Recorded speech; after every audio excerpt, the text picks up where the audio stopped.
Hai, assalamualaikum warahmatullahi wabarakatuh. Terima kasih sudah klik video ini. Oke, jadi di malam Jumat ini aku hadir kembali dengan membawakan satu kisah horor Wawa part 191.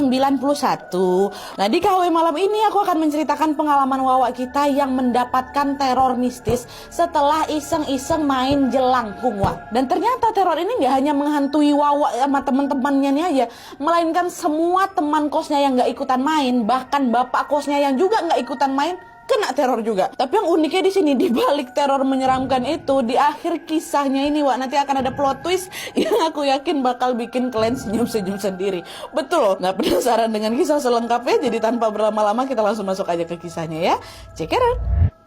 Oke, Wak, jadi kisah yang aku sampaikan malam ini dikirim sama Wak kita yang bernama Ari. Halo Mas Ari. Nah, pengalaman horor yang dialami sama Ari ini terjadi pada sekitar tahun 2015 sampai 2016 silam, Wak. Pada saat itu dia bekerja di salah satu daerah di Jawa dan juga ngekos tidak jauh dari kantornya. Dan kebetulan kosnya Mas Ari ini merupakan kos campur, Wak. Jadi boleh disewa cewek, boleh juga disewa sama cowok ya. Nah, singkat cerita, pada suatu hari Ari sama teman-teman kosannya lagi pada ngumpul nih, Wak, di teras kosan. Ada Aziz, ada Andre, ada Yuda, ada Henry juga. Tadinya mereka ngobrol-ngobrol biasa aja, ya kan. Sampai akhirnya mereka malah membahas hal-hal horor nih. Nah, dari obrolan itulah ternyata mereka sama-sama penasaran. Emang hantu tuh ada yang mereka tuh bentuknya kayak gimana sih, kata mereka kan. Nah, didorong oleh rasa penasaran itu, tiba-tiba semuanya kepikiran sebuah ide, Wak.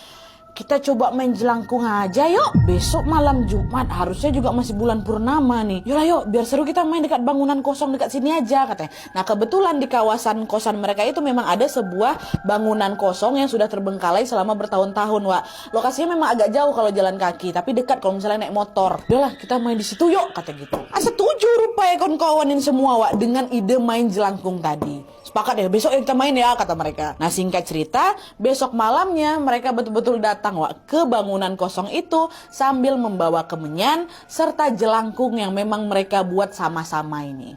Sesampainya di sana, mereka pun langsung masuk dan memilih spot yang pas untuk permainan itu. Dah di situ aja, Wak, yuk. Dah, pergilah ngumpul semua di situ. Lalu setelah itu jelangkung yang mereka bawa ini mereka tancapkan kayak gitu di tanah dan mereka buat melingkar mengelilingi si jelangkung ini. Saat itu mereka duduk berkeliling sambil pegangan tangan nih, Wak. Jadi nggak sambil megang jelangkung, mereka pegangan tangan. Orang jelangkungnya kan ditancapin itu kan. Mereka pegangan tangan dengan kesepakatan nanti kalau ada sesuatu yang menyeramkan mereka nggak boleh bersuara. Mereka hanya boleh meremas tangan yang mereka pegang ini sebagai kode kalau ada hantu nih kayaknya kayak gitu. Jadi kode-kodeannya remas-remasan tangan kan. Dah tuh, setelah semua siap, mereka pun mulai membakar kemenyan dan membaca mantra-mantra dalam permainan jelangkung. Jelangkung, gitulah semua. Aduh, merinding. Nah, tidak lama setelah membaca mantra itu, seketika Ari, Wawa kita ini terkejut karena Ajis yang waktu itu duduk di samping dia tiba-tiba ngeremas tangan dia dengan kencang. Ngapa sih Ajis nih? Menyadari ada yang nggak beres, Ari bisiklah ke Ajis kan. Ngapa, Ajis? Kau nengok apa? Di situ Ajis nggak jawab apa-apa, Wak. Dia hanya memberikan kode lewat matanya dan menunjuk ke salah satu titik di samping Ari. Ari sini kan? Gitu. Ari yang penasaran, refleks lah dia langsung nengok ke titik yang ditunjuk sama si Ajis tadi. Dan setelah dia nengok itu, Wak, disitulah Ari merasa seolah-olah jantung aku udah mau berhenti. Nah dia. Kenapa? Karena pada saat itu Ari melihat, bayangkan, Ari melihat ada sosok seperti anak kecil dengan tangan yang sangat panjang menempel di tanah. Jadi anak kecil ini berdiri, tangannya panjang nempel di tanah. Tapi ukuran kepalanya besar, Nadia. Betanduk, giginya betaring, dan sorot matanya warna hijau tua. Bayangkan sama kalian kayak gimana, ha? Dan sosok itu menatap mereka semua di sana sambil menjulurkan lidahnya yang sangat-sangat panjang. Astagfirullahaladzim. Ketika melihat keberadaan sosok itu, Wak, seketika Ajis nih, ha? Dia langsung berdiri ngomong kasar. Kurang ajar kowe, pergi, jangan ganggu teman-temanku, katanya. Dan tidak lama setelah Ajis ngomong itu, Wak, mereka semua kembali dikejutkan dengan suara ketawa cekikikan perempuan. Nadia, suaranya nggak cuma satu, banyak. Nah, ketika Ari mencelingak-celinguk sambil mendongakkan kepalanya ke atas, Wak, disitulah Ari melihat ada banyak sekali kuntilanak yang terbang di atas mereka, Wak. Yang nengok itu bukan aku aja, Nat. Kawan-kawan aku nengok semua lari, semua terbirit-birit ninggalin tempat itu. Tahu? Waduh! Berlari lah ninggalin bangunan kosong itu kan. Bukan jalan. naik motor langsung balik ke kos. Nah, singkat cerita mereka pun sampailah ini di kosan kan. Dan FYI memang kosan mereka ini bukan berbentuk bangunan kayak kosan-kosan gitu, Wak. Bentuknya macam rumah pada umumnya. Memang kamarnya aja yang banyak-banyak gitu kan. Dan pun bapak kosannya tinggal di rumah itu juga. Sesampainya di sana mereka buru-buru lah masuk ke kos lewat pintu utama, pintu depan nih. Wah, buka, doa masuk semuanya. Nah tapi Wak, pada saat mereka menutup pintu kos, which is mereka semua ada di dalamnya, pintu udah mau ditutup, mereka mau masuk kamar masing-masing nih. Tiba-tiba aja waktu mereka balik badan, Wak, mereka semua mendengar seperti ada sesuatu yang nabrak pintu dari luar. Padahal mereka ada di dalam nih, mereka dalam tutup pintu, wah gitu. Dan itu suaranya kencang kali, saking kencangnya sampai-sampai teman kosan mereka yang nggak ikut main ini, Febri namanya, keluar dari kamarnya. Kesal dia, Wak. Wah, kalian kalau nutup pintu pelan-pelan lah, kata siapa, kata Febri, kan nanti jebol pintunya. Mana malam-malam pula kalian banting pintu tuh, kata Febri. Nah nengok kejadian itu, mereka yang ada di dalam rumah ini cuman bisa tatap-tatapan. Kita udah masuk semuanya, siapa yang ngedobrak pintu nih? Belum sempat mau nanya lagi, Wak, nggak lama kemudian mereka kembali lagi dikejutkan dengan bunyi gerakan pintu yang lagi-lagi terdengar macam tadi. Suara macam orang mau berusaha masuk tuh loh, Wak. Dar, bunyi lagi kan. Dan suara gebrakan tadi, Wak, terdengar beberapa kali. Dar, dar, dar gitu. Takutlah mereka laki-laki ini semua, termasuk si Febri. Nah di tengah rasa takut itu, Wak, Febri yang tadi ngomel-ngomel seketika langsung terdiam nih. Dia mematung sambil natap pintu tuh lagi. Feb, ngapa kau, Feb? Ditanya sama orang-orang ini kan, ngapa kau? Terus kalian tahu, Wak, dengan suara lirih Febri ngomong apa? Wak, apa tuh? Apa tuh? Dia nunjuk pintu. Dengar ucapan Febri, refleks mereka semua nengok juga lah ke pintu itu. Dan kalian tahu mereka nengok apa, Wak? Aduh, bayangkan, tolong dibayangkan sama kalian bentuknya kayak mana ya. Secara mengejutkan mereka semua melihat ada sosok perempuan dengan leher yang panjang. Lehernya sangat-sangat panjang, Nadia. Berdiri di depan pintu. Lehernya panjang. Ada badannya, ada, tapi lehernya panjang, ada kepalanya. Apa nggak langsung menjerit mereka semua di situ? Astagfirullah, setan, kata mereka. Langsung terbirit-birit kami, Nadia, masuk kamar masing-masing. Nggak ada yang berani keluar, tahu? Dah lah nih kan, singkat cerita, keesokan harinya jam 1 siang ternyata ada pemadaman listrik, Wak. Ingat ya, jam 1 siang ada pemadaman listrik bergilir. Nah karena kepanasan, akhirnya si Ari sama kawan-kawannya keluarlah, duduk nih di depan kosan untuk cari angin. Di sana sudah pasti mereka juga sekalian membahas tentang kejadian horor tadi malam tuh loh, yang mereka lihat ada perempuan leher panjang tuh. Ih, Wak, seram ya, Wak, ya lalalala gitu. Kau tengok kan? Iya, aku tahu, pokoknya heboh lah. Nah di saat mereka sedang larut dalam obrolan yang menyeramkan itu, tiba-tiba mereka dibuat terkejut dengar suara kawan kosan mereka, Ira, perempuan nih, yang tiba-tiba teriak dari dalam kosan. Katanya, dah Ari sama kawan-kawannya spontan langsung lari lah masuk dalam kosan untuk memeriksa kondisi si Ira ini. Nah waktu didekatin ternyata Ira waktu itu lagi ada di kamar mandi luar kosan, Wak. Kamar mandi luar kosan, kamar mandi kosan lah gitu yang ada di luar, dan sudah dalam kondisi pingsan. Oh semua juga heboh nih keluarnya. Kenapa Ira? Kenapa Ira? Nah beberapa teman kosan yang cewek sama-sama membopong tubuhnya Ira dan memindahkan si Ira ke dalam kamarnya. Sementara Ari sama kawan-kawan laki-laki yang lain segera memeriksa kondisi kamar mandi tempat si Ira jatuh ini. Mereka mau lihat ini Ira kepleset apa enggak nih, apa kamar mandinya licin apa kayak gimana, tapi pada saat Ari melihat ke dalam kamar mandi, Wak, disitulah Ari serta teman-temannya melihat seisi lantai kamar mandi itu, Nadia, macam dipenuhi rambut panjang warna putih macam uban. Rambut siapa nih? Perasaan nggak ada orang berambut uban di sini ya. Ini jelas bukan rambutnya anak-anak kosan ini, Wak, kata siapa, kata si Ari kan. Iya kok ada uban gitu. Nah tidak lama setelah melihat rambut putih ini, mereka yang laki-laki ini pun dikejutkan lagi dengan suara Ira yang berteriak kencang dari dalam kamarnya. Wah, teriak lagi. Sadar si Ira berarti kan. Dah Ari sama kawan-kawannya nyusul lah itu ke kamarnya Ira. Sesampainya di depan kamar Ira, Wak, entah kenapa nih ya, Ira yang awalnya lagi rebahan, lagi tiduran gitu, tiba-tiba saja bangun dia, ngelompat dia ke arah Ari. Ari itu mau masuk, Wak. Nah untungnya waktu itu Yuda, temannya Ari yang ikut main jelangkung itu juga langsung sigap narik si Ari jangan masuk ke kamarnya si Ira. Langsung pintu kamarnya si Ira ditutup gitu. Jadi si Ari ini nggak boleh masuk ke sana. Jadi waktu si Ari setor muka, dia langsung loncat si Ira tuh ke muka si Ari, Wak. Nah di situ Yuda bilang, Wak, kok ingat sosok perempuan leher panjang tadi malam tuh? Iya ingat, ngapa emang? Ira tuh apa tadi itu? Nggak ada. Ira ini kesurupan, tapi kayaknya dia kerasukan perempuan tadi malam lah, kata Yuda. Kebetulan Yuda ini juga orangnya tajam, Wak. Kaget lah si Ari kan, masa iya, Wak? Nah, waktu ngomong ini gak lama kemudian denger lagi suara Ira di dalam kamar tuh. Ari, kata si Ira. Kondisi Ira yang kesurupan ini seketika membuat seisi kos mulai kacau. Siang bolong loh ini, Wak, jam 1 kan. Semua anak-anak di kosan itu sampai keluar kamar mereka semua dan sama-sama berusaha untuk menyadarkan Ira. Tapi gegara nggak sadar-sadar, akhirnya salah satu dari mereka berinisiatif menelpon ibu sama bapak kos yang kebetulan lagi nggak ada di sana. Dikabarkanlah itu kan kondisi Ira, ibu, bapak, ini si Ira kerasukan nih, gini-gini, gimana nih, Bu, kami panik gitu. Nah, nggak lama kemudian ibu sama bapak kos ini pun datang balik ke rumah sambil mengajak seorang bapak-bapak bernama Pak Rusman. Kebetulan Pak Rusman ini juga bisa menangani hal-hal gangguan gaib kayak gitu lah. Nah, di situ posisinya Ira ini masih kesurupan waktu dia orang bertiga ini datang. Dan ketika Pak Rusman menghampirinya, tiba-tiba Ira ketawa sambil ngomong kayak ini. Siapapun gak ada yang bisa menghalangi aku. Mas Ari yang ada di depan pintu itu sudah kutandai, dia milikku.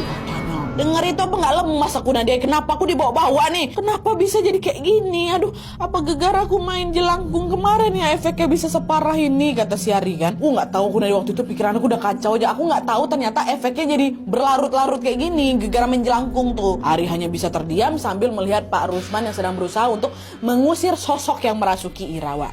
Barulah waktu azan asar berkumandang, nah dia di situ sosok yang merasuki Ira akhirnya lepas juga.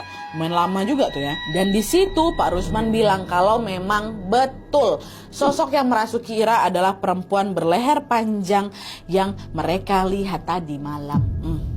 Di situ mereka nggak tahu sosok ini tuh sebenarnya siapa gitu. Lalu tiba-tiba bapak kos bilang, udah jangan sebut mbak-mbak leher panjang ya. Kok rasanya seram kali, aku aja merinding ngomong kayak gitu aja. Biar kesannya nggak terlalu seram, kita panggil dia Gendis aja ya, kata bapak kos. Nah, dengar ucapan bapak kos kayak gitu, Ari sama kawan-kawannya setuju, ya Pak, panggil Gendis aja Pak ya. Jadi Gendis ini memang hanya nama asal-asalan yang mereka kasih buat menyebut sosok tadi, Wak. Ya meskipun random, setidaknya nama Gendis ini lebih baik lah dibanding mbak-mbak leher panjang itu loh. Kayak gitu diganti lah. Jadi namanya Gendis. Udah tuh singkat cerita, Wak, setelah Ira sadar dari kerasukannya, Ari dan semua anak-anak kosan ini pun baliklah ke kamar masing-masing kan. Awalnya di situ kondisinya udah mulai aman nih, Wak. Tapi ini masih di hari yang sama ya. Memasuki malam hari, situasi tadi makin mencekam. Dimana pada saat itu sekitar jam 10 malam, semua penghuni kosan dikagetkan dengan suara bapak kos mereka yang teriak minta tolong. Kata bapak kos. Ari sama teman-temannya sontak langsung keluar kamar masing-masing lah kan, dan menghampiri suaranya si bapak. Ternyata sesampainya di suara bapak itu, Ari sama kawan-kawannya melihat bapak kos sudah dalam kondisi terkapar lemas kayak gitu di lantai. Ada ibu kos pun juga panik. Mas, tolonglah mas, bantuin bapak nih, tolong bawa bapak ke rumah sakit, kata istrinya. Ari sama kawan-kawannya langsunglah membawa bapak kos ke rumah sakit kan. Di situ mereka nggak ada yang berani nanya nih bapak kos ini kenapa, Nadia. Mereka semua cuma diam, nggak banyak komentar sambil nunggu bapak kos ini selesai diperiksa sama polisi. Nah, pada saat itu diperiksa polisi pula, diperiksa dokter. Nah, pada saat itu pemeriksaan dokter menunjukkan bahwa kaki dan tangannya Pak Kos ini terkilir gegara nggak sengaja jatuh terpeleset dekat tempat tadi itu. Dan setelah pemeriksaan itu selesai, barulah Wak Ari pun memberanikan diri nanya ke Bapak Kos, Bapak tadi kenapa kok bisa sampai jatuh? Nah, disitulah Pak Kos bercerita kalau awalnya ternyata dia ini si Bapak Kos ini cuma mau ngambil obat nyamuk yang ada di dalam kamarnya. Tapi ternyata obat nyamuknya nggak ada di tempat biasa. Nah, Pak Kos ini berinisiatif buat nyari obat nyamuk itu di atas lemari bajunya. Lemarinya lumayan tinggi lah itu, Wak. Nah, pas tangan Pak Kos ini menjulur dan meraba-raba di bagian atas lemarinya itu, Wak, disitulah Pak Kos ini kaget bukan main karena tangannya tanpa sengaja menyentuh sesuatu yang berambut. Ya. Apa nih? Refleks Bapak Kos makin ngejinjet lagi nih untuk melihat di atas lemari ini ada apa. Tapi pada saat Bapak Kos mendongakkan kepalanya, Wak, disitulah Pak Kos melihat ada kepalanya Gendis, kepalanya aja, Wak. Terus lehernya panjang kan, lehernya mengulur dengan sangat panjang sampai ke samping lemari. Dan tepat di samping lemari itulah badannya Gendis berdiri. Tahu kalian, kebayang sama kalian kan, ini itu lemari. Bapak raba-raba di sini ya, kepalanya Gendis di sini. Padahal aku udah ada ilustrator ya. Kayak gini lah gambarnya. Terbayang sama kalian, kayak gitu. Nengok penampakan kayak gitu apa nggak langsung hilang kendali. Bapak refleks langsung kamu kabur kan, berlari ke belakang. Rupanya di situlah dia terjatuh, terpleset. Barulah itu dibawa ke rumah sakit tuh. Ya Allah, bapak kos, bapak nih nggak ada ikut main jelangkung loh, wak kena bapak. Dan ternyata juga akibat malam itu Pak Kos ini belum bisa langsung dibawa pulang gitu loh dari rumah sakit. Karena memang harus ada beberapa prosedur pemeriksaan yang harus dilakukan sama dokter untuk mengecek kondisi Pak Kos ini secara keseluruhan. Wah, kasihan kan? Astagfirullah. Dan bersamaan dengan itu, gangguan yang dialami sama Pak Kos ini pastinya membuat Ari sama teman-teman kosan yang tadi nganterin bapak ke rumah sakit jadi takutlah balik ke kosan. Alhasil banyak dari mereka yang memilih untuk ngungsi ke rumah atau kosan teman mereka yang lain untuk sementara waktu dulu. Malamnya aku nggak mau balik ke kosan itu. Tapi yang nekat balik ke sana cuma 3 orang, Wak. Ari, bawa kita sama 2 anak kosan perempuan. Si Ira yang tadi kerasukan sama Tika. Ya, waktu itu aku nggak bisa lari kemana-mana. Nah, dia udah aku balik aja lah ke rumah gitu. Sama juga Ira sama Tika kan paling nggak berkawan berdua nih. Kita mau kemana lagi malam-malam malah nanti nyusahin orang. Udahlah kita balik aja lah ke kosan kan kita bertiga gitu. Dah, baliklah mereka bertiga nih ke kosan kan. Singkat cerita, Wak, sesampainya mereka di kos, mereka yang awalnya berani-berani aja nih, entah kenapa yang mendadak ketakutan juga. Wak, masuk nak nih. Udahlah sama-sama aja lah kita masuk, bismillah aja ri, kata orang ini kan. Sama-sama mereka buka lah pintu kosan itu. Assalamualaikum, kata dia. Rupanya ada yang ngejawab, bawa suara perempuan ada di dalam. Waalaikumsalam, kata. Waktu itu posisi kosan ini kosong, Wak. Ya cuman kami bertiga aja yang balik malam tuh. Siapa yang jawab tadi tuh, kata si Tika. Udahlah diam aja lah, kau udah masuklah kita ke kamar masing-masing lagi, kata si Ari. Udah masuklah nih, Ari masuk, Ira sama si Tika memang di salah satu kamar gitu. Ngibrit lah masuk ke kamar kan. Dah, cuman itu Wak, sesampai di dalam kamar tiba-tiba Tika sama si Ira ini datang lagi ke kamar aku. Digedor-gedor ya, Ari, Mas Ari, bukalah pintunya Mas, buka, kata mereka kan. Waktu aku buka pintu nggak ada pabrik lagi, langsung masuk si Tika sama si Ari ini masuk ke dalam kamar aku. Ngapa kalian nih? Kenapa? Takut kalian ya? Udahlah Mas, diam aja lah Mas. Besok lah kami ceritain, kami takut. Dah Mas, ya malam ini kami di sini dulu boleh? Maaf kali Mas, maaf. Hari ini aja tolonglah. Kami nggak berani Mas berdua aja. Nengok Ira sama Tika mau ngungsi ke kamar, ya bimbang lah aku dia. Gimana enggak? Orang berdua nih perempuan, nggak etis lah kalau jadi satu kamar sama aku ya kan. Tapi karena memang situasinya sepertinya urgent kali waktu itu, akhirnya Ari pun memperbolehkan mereka berdua masuk ke dalam kamarnya, Wak. Dan rencananya malam itu pun kami bertiga nggak mau tidur. Nah dia biarlah kami begadang sampai pagi, yang penting kami ngumpul satu kamar kayak gitu kan. Ya udahlah nggak apa-apa, nggak tidur kita ya, kata si Ari. Nah belum banyak ngobrol lagi, Wak, tiba-tiba waktu mereka masuk tutup pintu itu, mereka bertiga dibuat kaget karena terdengar ada suara orang gedor-gedor pintunya si Ari. Ari nanya, siapa? Katanya, ini saya. Wah, itu langsung gemetar badan aku dan dia. Kenapa? Karena yang bilang ini saya, yang ngomong ini saya itu suaranya persis kayak Ari, tau kalian? Ari lo padahal ada di dalam orang juga. Ari yang nanya siapa, dijawab sama suara yang mirip sama dia sendiri. Ini Ari, kata. Ira sama Tika dengar, kok ada suara kau di depan Mas? Iya ya. Udah, baca doa, berdoa. Kata siapa? Kata si Ari. Bacalah kami rame-rame tuh. Auzubillahiminasyaitonirrajim. Semua tuh baca bertiga. Tapi setelah mereka membaca doa dengan suara yang dikencangkan, Wak, sosok di balik pintu itu ternyata nggak juga menghilang. Dia malah tiba-tiba ketawa cekikikan, melengking suaranya.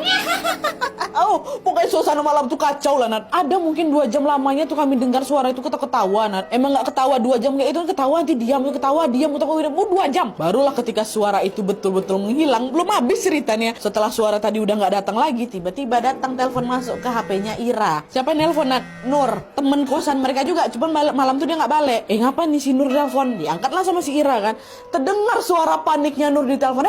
Kok di mana? Jadi kau balik kos sama siapa kau di kosan? Ngapa kau nih? Iya, aku balik ke kosan, aku sama Tika sama Mas Ari kok. Dan kalian tahu setelah dengar jawaban Ira kayak gitu, si Nur nih ngomong apa?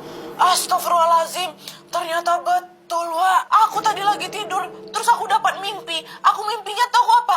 Aku mimpi si gendis ngamuk-ngamuk di kos. Dia nggak terima ada perempuan yang masuk ke kamarnya Ari, katanya. Aku sama si Tika sekarang lagi di kamarnya Ari, ya keluarlah cepat. Nanti kalau misalnya gendis ini ngamuk, bahaya, Wak, katanya gitu. Si Nur dimimpikan kayak gitu, Wak. Makin takut lagi lah kami bertiga tuh. Aduh, kok bisa pas kali kayak gini? Kebetulan mungkin kan, tapi kok bisa pas kali? Udahlah ya, aku ikut kata-kataku. Udah, keluar aku dari kamar si Ari itu. kata si Nur kan. Nah, setelah telepon itu dimatikan, dengan sisa-sisa keberanian yang mereka punya, Ira sama Tika pun ngintip dulu keluar kan. Udah nggak ada apa-apa nih, langsung tebirit lah itu keluar dari kamarnya Ari. Wah, di situ memang Ari sempat nganterin kedua temannya ini tepat di depan kamarnya si Ira. Lalu ketika si Ari ini balik lagi ke kamarnya, dia udah pisah kamarnya. Di situ Ari tuh langsung duduk lah gitu kan di atas kasur. Dia ngebatin, kok bisa gendis ini ngamuk cuman karena Ira sama si Tika masuk ke kamar aku. Kenapa dia nih? Aduh, aku kok jadi takut ya, kata siapa kan, kata si Ari kan, kok macam cewek cemburu gitu. Pokoknya aku di situ masih nggak habis pikir lah dia dengan apa yang baru saja terjadi. Masa iya sih sampai segininya? Lalu antara sadar nggak sadar, Wak, tiba-tiba Ari ini berdiri lah dari tempat tidurnya, berjalan deh gitu. Aku kelilingin sudut kamar aku nih dia. Dengan suara lirih Ari ini bilang kayak, "Gendis, kalau memang kamu mau nemenin aku di sini, ya udah nggak apa-apa. Kamu boleh jadi temanku, tapi tolong berjanjilah kamu jangan ganggu teman-temanku yang lain. Dan satu lagi, kalau memang kamu mau datang, tolonglah datang dengan wajah yang baik, bukan dengan yang menyeramkan." Kata si Ari, ku ngomongnya kayak itu, Nat. Dia hantu kan, harusnya didengar nih. Itu keinginan aku. Tolonglah kau jangan takut-takutin aku, janganlah kau ganggu kawan-kawan aku, kasihan gitu kan. Dan kalian tahu, tidak lama setelah Ari mengatakan hal itu, tiba-tiba saja Ari merasa seperti ada angin yang bertiup lembut mengenai lehernya. Dan setelah itu Ari mendengar suara perempuan yang berkata, "Oke, Mas." Langsung kaget, aku bukan main tuh. Dengan gerakan perlahan Ari yang ketakutan tapi penasaran ini, Wak, perlahan-lahan menolehlah ke sumber suara "Oke, Mas" tadi. Dan ketika pandangan Ari mengarah ke lemari yang ada di sudut kamarnya, dari pantulan cermin di lemari itu Ari melihat ada sosok perempuan yang memang lagi berdiri dia di samping aku. Dan Ari tahu kalau sosok itu siapa? Gendis. Tapi kali ini dia datang memang cantik dia. Gak leher panjang itu. Tapi mau cantiknya mana tetap takut lah aku. Orang setan kok dia. Refleks si Ari langsung dipejamkannya matanya, Wak. Dan ketika baca doa dia kan. Dan ketika Ari membuka matanya, gendisan di sebelah itu udah hilang. Ih, ya Allah. Nah, singkat cerita, beberapa hari kemudian, Wak, atas inisiatif anak kos, mereka pun mengundang seorang ustadz untuk datang membersihkan atau meruqyah kosan mereka ini. Karena memang sejak Ari sama kawan-kawan yang main jelangkung dekat bangunan kosong tuh, semua yang ada di sana, semua yang gak ikut pun merasa kalau kok kosan ini berubah vibe-nya ya, gak enak suasananya kayak gitu. Mereka khawatir jangan-jangan ada banyak lagi nih sosok-sosok dari bangunan kosan yang juga terikut kebawa pulang ke kos, gak cuma si Gendis saja. Kalian tuh lantah apa-apa, maaf lah, Wak, yuk kita panggil lah ustadz sama-sama, kami pokoknya nggak mau lagi main kayak gitu, maaf ya, kata si Ari. Nggak enak juga lah kami. Udah lah tuh, setelah Pak Ustadz ini datang, proses ruqyah pun dilakukan, ruqyah kosan. Nah, alhamdulillahnya, Wak, setelah selesai dibersihkan oleh Ustadz ini, suasana di kos yang tadinya mencekam langsung menjadi normal kembali Nadia. Suasananya sangat-sangat nyaman lah. Bahkan di malam harinya yang biasanya kami nggak berani keluar kamar Nadia, Ari sama kawan-kawannya udah sering lagi ngobrol di ruang tamu. Nah, sampailah pada suatu hari waktu mereka lagi ngobrol-ngobrol di ruang tamu ini, tanpa terasa yang lagi nongkrong itu ketiduran, Wak, di sofa. Termasuk si Ari. Nah, pas lagi ketiduran di sofa ini, tiba-tiba Ari merasa seperti ada yang mengelus-ngelus kepalanya sambil bersenandung lirih. Kayak gitu kan. Siapa nih, kata si Ari. Siapa nih gitu. Sayup-sayup Ari buka lah matanya. Di situ dia tengok. Ternyata yang dari tadi mengusap-ngusap kepalanya siapa? Gendis, Nat. Bukan. Ira, kawan kosan yang tadi. Si Ira mana? Entah kenapa ya dia ya. Waktu aku dielus kayak gitu sama si Ira, nyaman kali perlakuan aku. Nyaman kali perasaan aku. Lembut kali perlakuan Ira sama aku waktu itu ya, kayak gitu kan. Nah, waktu lagi mesam-mesam ini, Wak, ternyata Ira tampaknya juga sedang mengatakan sesuatu sama si Ari. Tapi pada saat Ari ini mencoba memfokuskan pandangan matanya menatap si Ira, seketika si Ari ini terkejut ketika dia melihat Ira ternyata lagi tidur juga di depan sofanya, which is di sofa satunya nih, bukan Ira yang lagi mangku aku. Nah, itu tadi yang ngelus-ngelus kepalaku sama bersenandung tuh siapa, kata si Ari kan. Ira depan aku nih, katanya. Mungkin perasaan aku aja, mimpi aku mungkin ya, kata si Ari kan. Nah, Ari yang kebingungan ini pun mencobalah menepis pikiran buruknya. Lalu dia memilih untuk bangun dari tidur tadi kan, dan menghampiri Ira yang dekat sofa satu lagi nih. Pada saat itu Ari ini berniat untuk membangunkan si Ira, biar si Ira ini pindahlah, kok masuklah tidur di kamarnya, nggak baik pula kok tidur di sofa sini. Tapi, Wak, ketika Ari baru saja mau membangunkan Ira ini, tiba-tiba masih dalam kondisi mata terpejam ya, si Ira ini ngomong apa? aku suka kamu Ari, tapi perempuan yang kamu suka itu dia kan? Katanya. Nah ucapan Ira yang sambil tutup mata ini bikin si Ari ngelongo.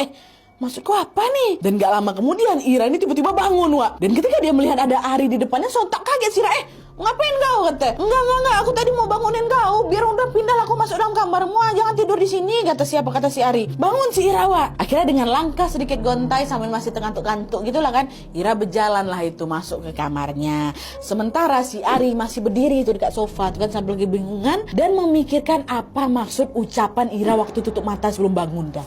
Dan tidak lama kemudian Ari tiba-tiba mendengar ada suara perempuan nangis. Lalu ketika dia menolehkan pandangannya ke sumber suara, Wak, Ari melihat sosok gendis yang sudah lama gak datang tuh. Datang lagi dia, tapi kali ini gak dengan wujud leher panjang, dengan penampilan yang cantik lah gitu.